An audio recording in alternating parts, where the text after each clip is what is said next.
You were shocked, right? That I fell on stage. I doubt you expected me to display something so embarrassing. However, I wonder, did you care though? If we were in another setting, would you have helped me up? Or would you have just been concerned, but from far away?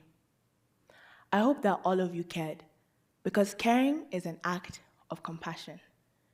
Compassion is a feeling of sympathy for the suffering of others. It's an act of caring and of showing kindness. And just like a muscle, it grows stronger or weaker, depending on how much you use it. Humans are made to spread compassion and love. Neuroscientist Rick Hansen once said, "Love is woven into your day because it's woven into your DNA."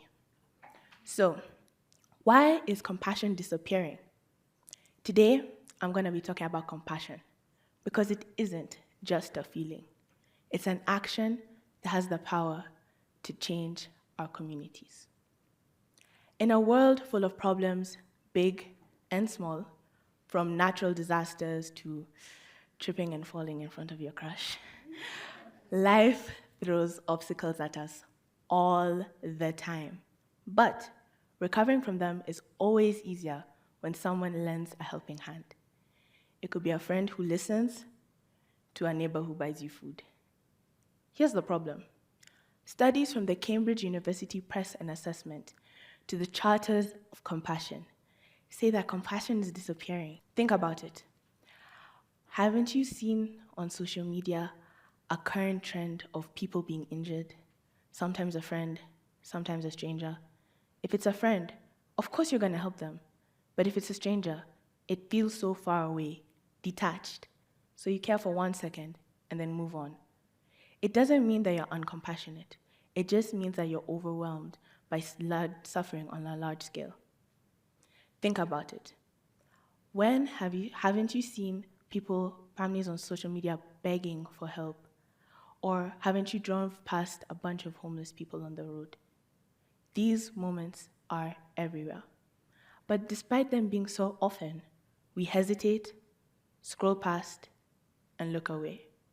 We are so compelled to help the individual, but not the group. This can all be explained through a psychological phenomenon called compassion fade. Compassion fade is when our empathy decreases as the number of people in need increase. Instead of seeing individuals, we see statistics. One reason for this is that we feel that our actions don't make an impact. However, I know that they do. Because when I was 9 years old, my school hosted our first ever environmental week. And in environmental week, my school made a big fish out of scrap metal and tasked us students to fill it up with every type of plastic. For the first 2 weeks, it was empty. I didn't think anything of it. I continued working past it. But once the first plastic was put inside, even I was motivated to contribute. And the next thing I knew, the fish was full, and everybody was cheering. It shows that even though we can't see the result immediately, that our small actions do make an impact. Another reason for compassion fade is that humans have tendencies to be selfish. C.B. and Kendrick in 1981 researched that people only care to do kind things, or just many things, if it benefits themselves. Imagine this. A person donating to a charity only because it makes them look good in the public eye, or because it makes them feel good about themselves. It sounds selfish, I know, but it's a natural human tendency. But we can still improve ourselves. There's another layer to this though, and this is that there are limited resources. You cannot give to someone if you have nothing to give. It's like the saying, you can't pour from an empty cup. So, compassion isn't about sacrificing everything that you have. It's about giving what you can when you can. So, since you now understand the root cause of compassion fade, Don't be passive. Make a difference in your communities. Let's lead with our hearts, with kindness, with love, and with compassion. And I challenge all of you today to do one compassionate task.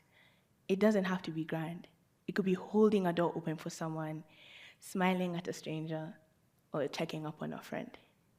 And if you're still looking for something to do, you could give me roses and chocolate for Valentine's Day.